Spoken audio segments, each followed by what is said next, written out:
Welcome to the deep dive. Today we're looking at F5 networks, FFIV, a huge earnings beat, but stock dropped hard. What happened? Yeah, it's a classic mismatch, isn't it? Great results looking back, but a big warning sign looking forward. Tied to that security breach they announced. Exactly. It all comes down to the guidance for 2026 and that breach. Okay, let's jump right in. The Q4 numbers for fiscal 25, I mean, they looked fantastic on paper. They really did. If you just look at the results, non-GAAP earnings per share, $4.39. Right, and analysts were expecting, what, $3.97? Yeah, so a big beat there, 0 to 42 cents better than expected. And revenue was strong, too, $810 million. Beating the estimate there as well, which was around $795 million. Just under, yeah. $794.86 million was the consensus. So strong top and bottom line beat. And that $810 million in revenue, that represented growth, right? About 8% year over year. It did, 8% growth. And what's interesting, like you said, is where that growth came from. Product revenue was up 16%. 16%, okay. But the really eye-popping number was inside that systems revenue. That grew 42%. Wow, 42% growth in systems. That's the hardware, the big iron, right? Usually very high margins. Exactly. That's the expensive gear that powers big data centers, manages network traffic. It's core to their business. So normally, seeing 42% growth there, you'd think, okay, this company's firing on all cylinders. You'd expect the stock to, take off. You would. It signaled strong demand, often leads to ongoing service contracts, software subs, its fundamental strength. Yet the stock took a tumble. It closed near $290, but fell sharply after hours, almost 10%. Yeah, the market reaction was swift. And, the stock had already been a bit shaky heading into earnings, down about 7.5% over the last 3 months. Despite being up big over the year, like 32%? Right. So there was maybe some nervousness already priced in, but the guidance, well, that confirmed the fears. Okay, so let's pivot to that guidance. That seems to be the whole story here. What exactly did they say about fiscal year 2026? This is the anchor. They guided for total revenue growth for the full fiscal year 2026. Get this. Between 0 and 4%. 0 to 4%. After just posting 8% growth for the quarter, and as we'll get to, double-digit for the year, that's a huge slowdown. Massive slowdown. And you can see why the market reacted negatively. Going from double-digit annual growth potentially down to flat, that's jarring. And the CEO, Francois Locoh-Donou, he basically came out and said why, right? He linked it directly. Yes, very directly.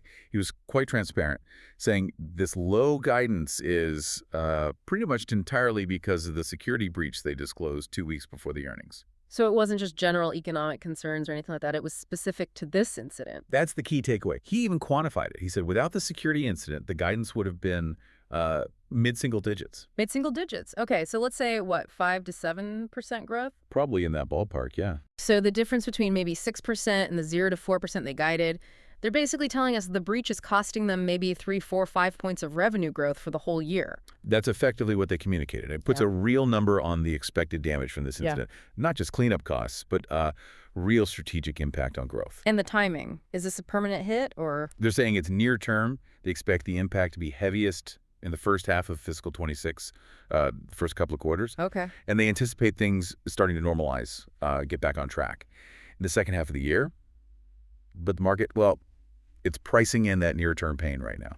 So Q1 of 26, the immediate next quarter, that's going to show the biggest drag from this. That's the expectation. For Q1 specifically, revenue guidance is between $730 million and $780 million, and non-GAAP earnings, $3.35 to $3.85 per share. Right, reflecting that initial hit as customers maybe pause or reassess things. Exactly. Sales cycles get disrupted. It really shows how even a company doing well fundamentally can get tripped up by, well, an operational issue like security, especially when trust is so core to what they sell. Absolutely. But before we dig more into the cost of that security issue, let's step back.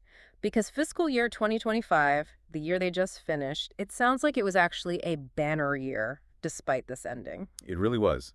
Setting aside the guidance issue for a moment, FY 2025 was exceptional for F5.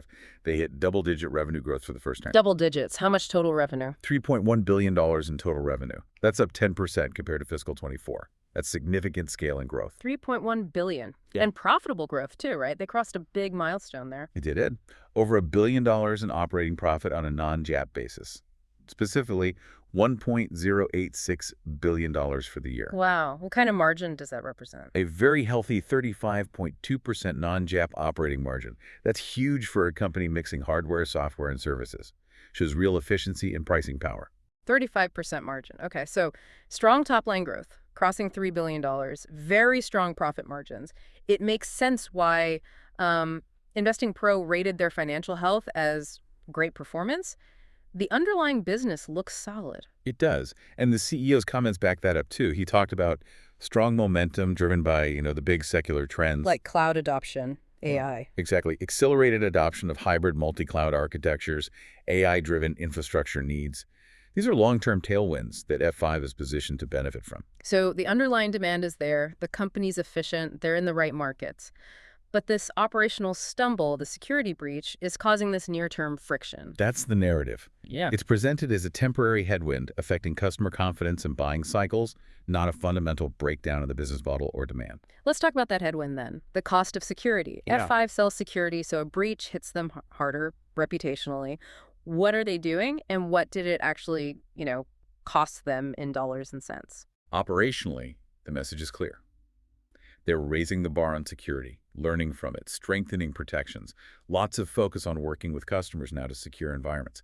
It's damage control, but also, hopefully, improvement. And they actually put a number on the direct costs, didn't they, in the financials? They did. It's broken out in the non-GAAP reconciliation. They listed cyber incident costs. For Q4 in the full fiscal year 25, that number was $3.356 million.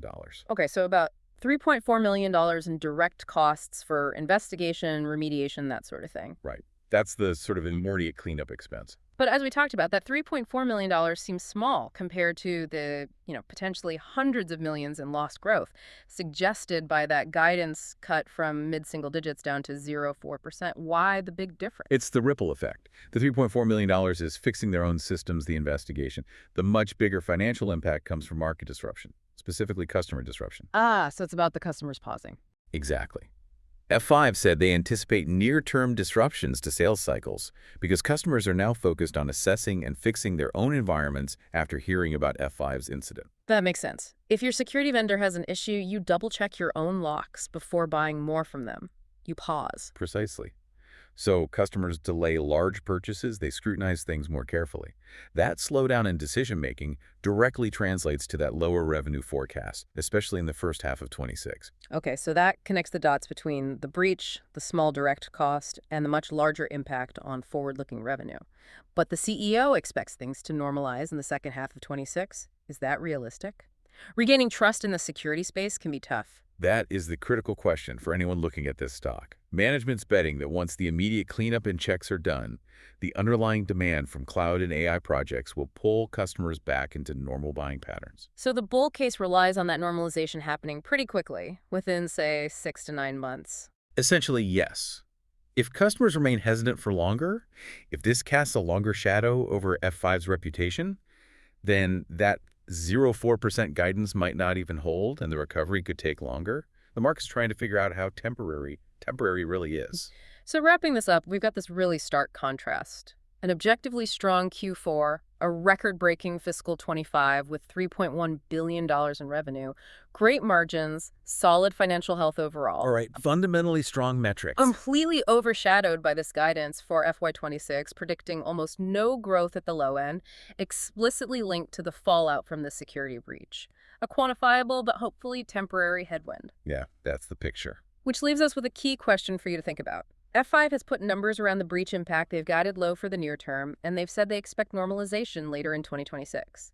The market obviously hated the guidance.